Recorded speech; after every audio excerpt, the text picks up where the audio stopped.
Hello everyone and welcome to the channel. Today we're doing another Building Massive Armies in Horus Heresy 3.0 video. Thanks to everyone who's contacted me saying they've really enjoyed the first two videos in this series, the Iron Warriors and the Isfahan 5 Iron Hands and Raven Guard list builds. And thanks to everyone who has liked, commented and subscribed. It all really helps a lot. If you haven't already, please consider liking and subscribing. All support is much appreciated. So today we've got a tricky one. The Mechanicum. Their list building has a lot of rules and restrictions that can be a bit confusing, to me at least, but I've done it, and as I go through the list, I'll talk about how to go about getting as much as you can into a Mechanicum army using the Force Organisation chart. Right, let's get started. And here we have it, the Mechanicum march forth from their hidden silos beneath the burning desert. And as those of you who have watched the previous videos in this series will know, the rules are simple. We have to get as much different stuff into this list as possible, make it as big as possible, while still being a legal list using the Force Organisation chart that can be taken in a normal game of Horus Heresy 3.0. And I'm pleased to report, today the Mechanicum have done so. This is a legal list. Let's start going through it. So starting off, we've got a Crusade primary detachment, and it is led by this army's warlord in a high command slot. It is an Archmagos on an Abeyant. Now these guys, they can go up well over 300 points because they've got so many equipment options. But I would suggest giving them some sort of combat weapon like a power fist or a thunder hammer because they have decent weapon skill in attacks and they're also extremely tough. They have lots of wounds. They have toughness 6 usually, and on an Abeyant that's toughness 7. They also have a 2+ save, an invulnerable save, and feel no pain. So if they get in combat, it's not too bad for them really. They do have less weapon skill and attacks than the equivalent Marine characters, but you know, that is really to be expected. We've got 3 command choices, and they are all Magos in this list because Magoses have Officer of the Line too. The Malagra is not been included today because he doesn't have Officer of the Line 2. He is actually a good equivalent Marine character killer because he's got higher weapon skill and attacks, but today we need as many detachments as we can get. So all of these guys, they can take whatever high arcana you want really. I would suggest giving all Mechanicum command and high command slots and tech priests, in fact, cyber familiars, because they're going to end up making a lot of intelligence checks. For instance, this Archmagos is going to have a machinator array, so that's 2 battlesmith checks a turn. He's also going to be a cyber thurgist, so that's another one, and because he's on a command throne, he's going to try to give out a free reaction too, so that's 4 intelligence checks per turn. Definitely give him a cyber familiar, and all of the others are going to be making battlesmith and cyber thurgy checks too. So that's the high command and the 3 command choices. And then the rest of the primary detachment, well, there's not much in it because, strangely, the Mechanicum only have 1 troop's choice, which is the tech priest. So we have a tech priest here in a prime slot, and he has taken a logistical benefit. We have got 3 Domitars. Now, one of the Magoses can also be in a prime slot. So let's say it's this guy, and we might as well give him Paragon of Battle.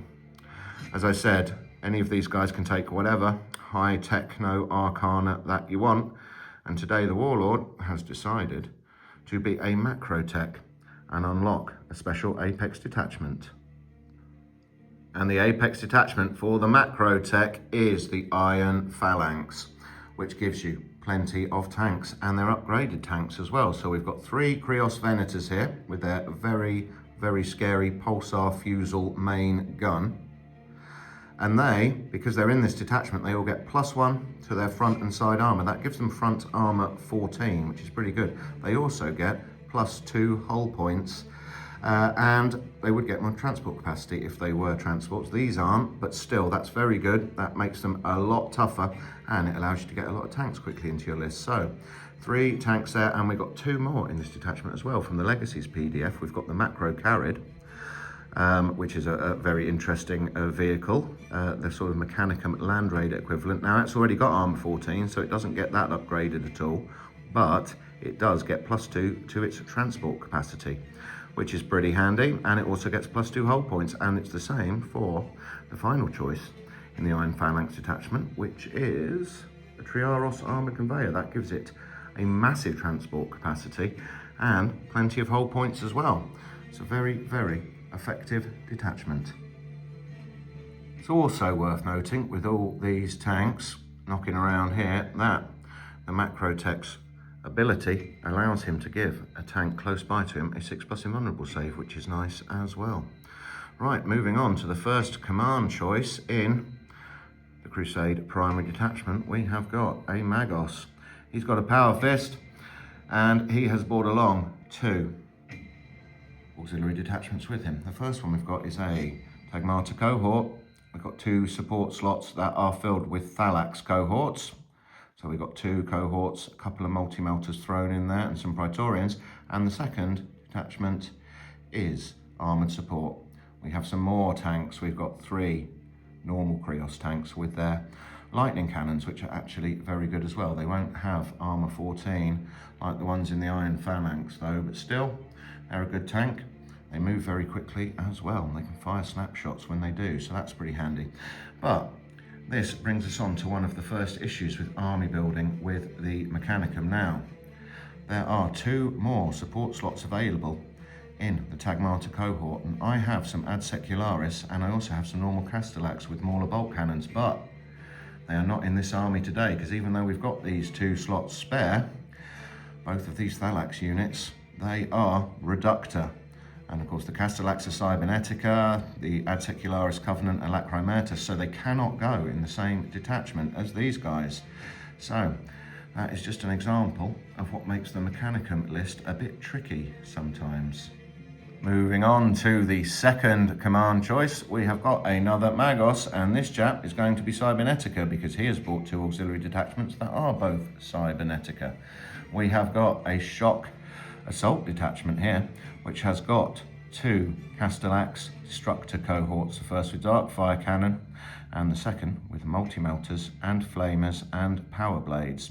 So that's filled that detachment up with some pretty tough units. Their guns are actually very good as well. The dark fire cannon, very handy, natural AP2, 2 damage, and then of course the Castellax with multi-melters and flamers. That's a lot of flame and a lot of melter to come out of a relatively cheap unit. And then for the Magos Cyberneticas second detachment, we have got heavy support. We've got a single war engine. It is a Thanatar.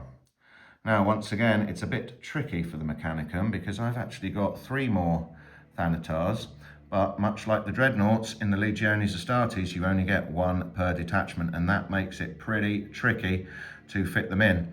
The Astartes have the Mortificator. They also have the option to take officer cadres, so they can have more command slots to try and get more Dreadnoughts in if they really want to, but now we've had to leave quite a few Thanatars behind today. Still, that's a lot of robots, and they are very, very good. And the final command choice is another Magos.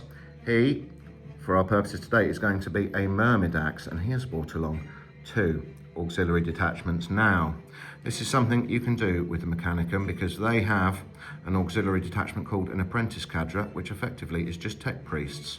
They're troops, and the first one in each of the detachments is in a prime slot. That means that they can take a logistical benefit. Since this Magos is a Myrmidax, he wants to bring along all his Myrmidon friends. So, in this Apprentice detachment, we have the Tech Priest, and we have, as a logistical benefit, some Myrmidon Secutors with their incredibly dangerous twin plasma fusils, which are very, very effective. I've used them in a recent game, and they absolutely destroyed everything they fired at, especially when these guys are helped out with the Fury of Ages Cyberthergic Right, which can be given to them by a Myrmidax Magos. Now, the actual Tech Priest doesn't have to be Myrmidax, even though he's got Myrmidons there, because they are a logistical benefit. So you can actually have a logistical benefit unit in a detachment which isn't the same Mechanicum faction. So he could be, for instance, Cybernetica or anything else, really. This is actually, I think, quite an effective way to get Myrmidons into the list, because obviously as an elite's choice, It's quite hard to get them into most lists, doesn't matter whether it's Mechanicum or Astartes really. You're locked into Apex detachments or logistical benefits to try and get them in.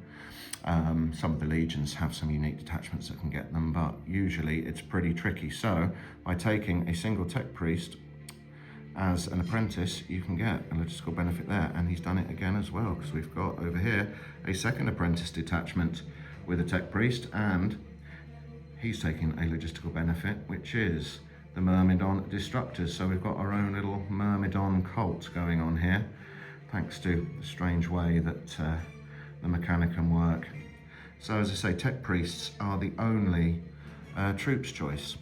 The army really does lack line, but actually I found that's not too much of a disadvantage, because as long as the tech priests and the Magos have the same faction as a unit that they have joined, they have the comptroller rule, which actually adds to the amount of victory points they score.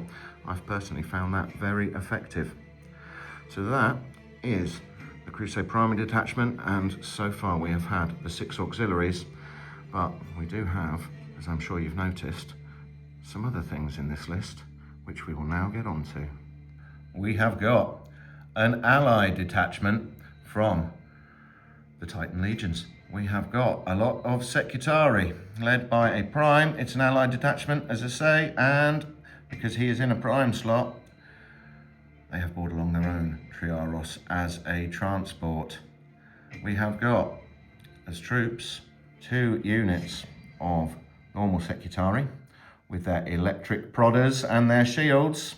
So keep away from the toes of our Titan, you've been warned. Bzzz. Get back. Bzzz.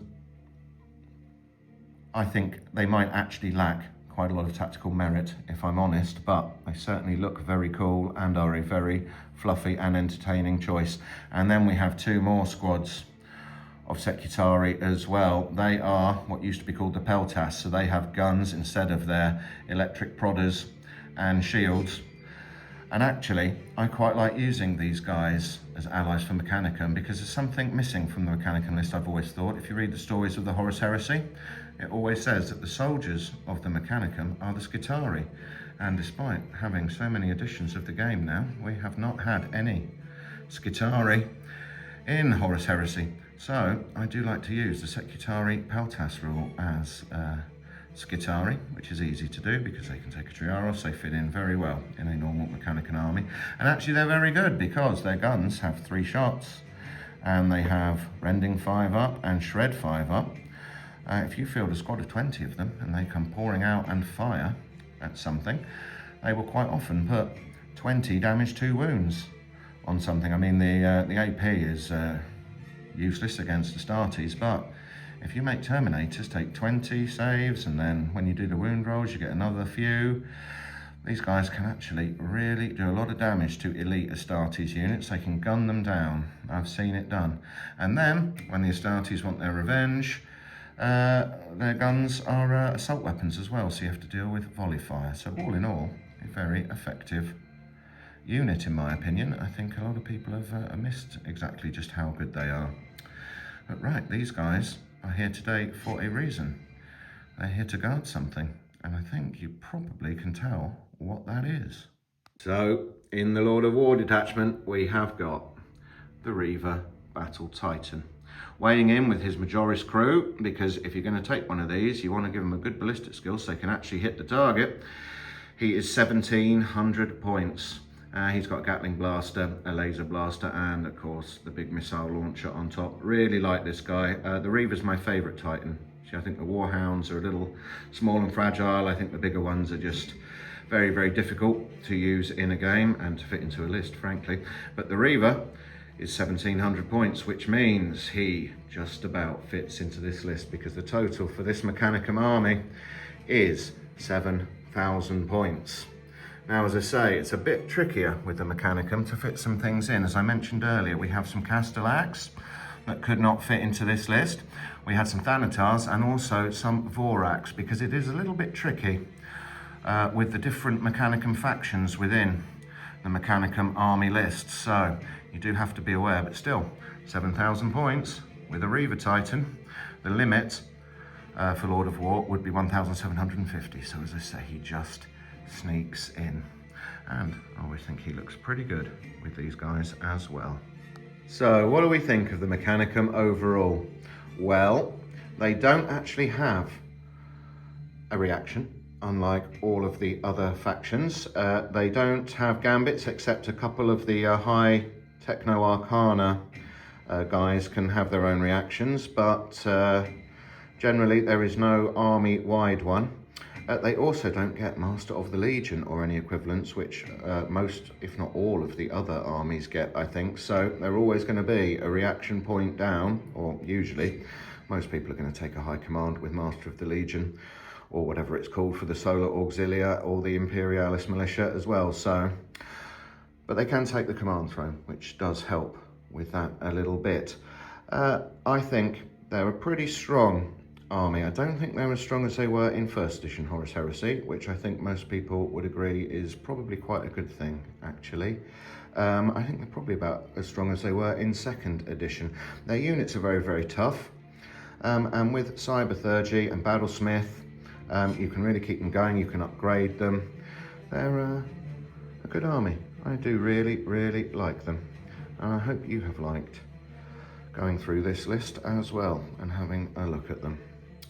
Thanks very much for watching. If you've got a second, please spare it for a couple of cheeky little clicks on like and subscribe. And I will see you again soon.